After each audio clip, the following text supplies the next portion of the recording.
There's just one sovereign left to defeat to get the last material we need to craft the Wishful Aurosa outfit and complete the main story from version 1.0. Just as a reminder, all we need to get the Sovereign of Fresh Metal is a normal rating against the faction members of the Wishing Woods. We can always come back to rematch any faction member we challenge later. We're starting with Lucabow from the Glam Squad faction and get a perfect rating. The first faction in each area is usually the easiest to beat, so it's not surprising. I win a perfect against Balabu and Iboda as well, but only get a normal against Yaibabu. This makes the leader of the Glam Squad available to challenge, and I get a normal victory. The Wishing Woods is much easier to get around than the Abandoned District was last video, and a lot of the faction members are grouped together. I decided to challenge members of the same faction one after another, but you don't need to do them in any particular order. Next up is the Time for Work faction. I win a perfect rating against Pasubo, normal against Ibabo and Jasonda, and great against Alada. Now I can challenge the leader of this faction, Piralabo, and when I do, I get a normal rating. This makes the Choir of Wishes faction available to challenge next. I score a perfect rating against Babeda and an average rating against Haida. I get a normal against Bionbo, and I remember struggling to get a perfect rating against them on my main account, so it'll be interesting to see how the rematch goes on this account another time. For now, I'm able to challenge Hanebo and score an average rating, unlocking the leader of the Choir of Wishes. I win a normal rating, and the Sovereign's Challenged Ultimate Freshness side quest begins. I feel like the story of this side quest is a little more complex than the other Sovereign's Challenge quests. It has to do with a ceremony Feywish sprites perform to return them to the Wishing One's realm at the end of their lives. One of the Feywish sprites even explained that a botched ceremony left their wife's spirit wandering like a ghost.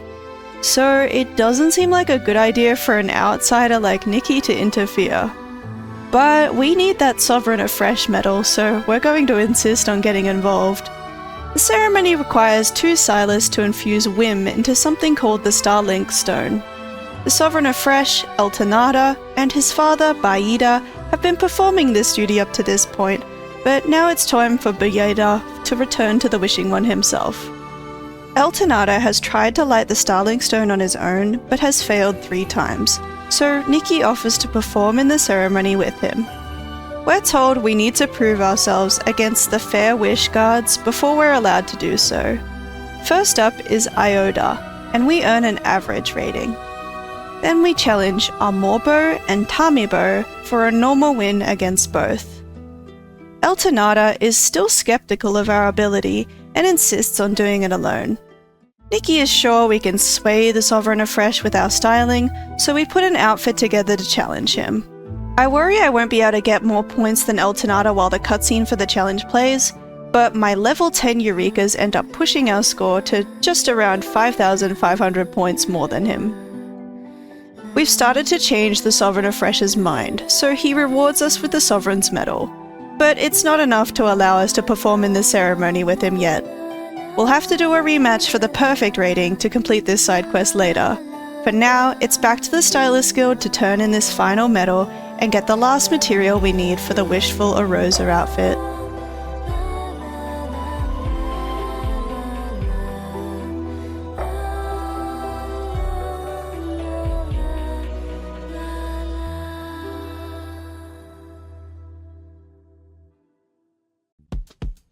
With this, we can continue and complete the main story that was available in version 1.0. It wasn't very difficult, but it's still a major goal I wanted to complete on this account.